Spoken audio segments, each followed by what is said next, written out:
ছাত্র নাগরিকের অভ্যুত্থানের মাধ্যমে আমরা যেই ফ্যাসিস্ট হাসিনার পতন ঘটিয়েছি এবং একটি নতুন বাংলাদেশের আকাঙ্ক্ষা করছি, তাকে নস্যাৎ করতে বিভিন্ন শক্তি ইতিমধ্যে তৎপর হয়েছে এবং নানা ধরনের ষড়যন্ত্র এবং পরিকল্পনা করা হচ্ছে।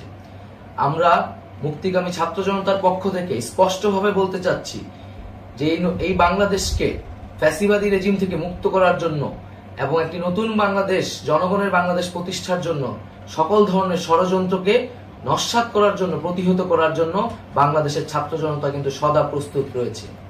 আমরা দেখতে পাচ্ছি নানান জায়গায় লুটপাট, সহিংসতা এবং সাম্প্রদায়িক হামলার মতো ন্যাক্কারজনক ঘটনা ঘটছে।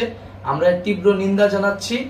আরো দেখতে পাচ্ছি যে রাষ্ট্রপতি গতকাল বলেছিলেন যে অনতিবিলম্বে তিনি জাতীয় সংসদ বিলুপ্ত করবেন, কিন্তু আমরা এখনো দেখছি যে একটি অভ্যুত্থানের পরেও এই ফ্যাসিস্ট হাসিনার জাতীয় সংসদ রয়ে গেছে।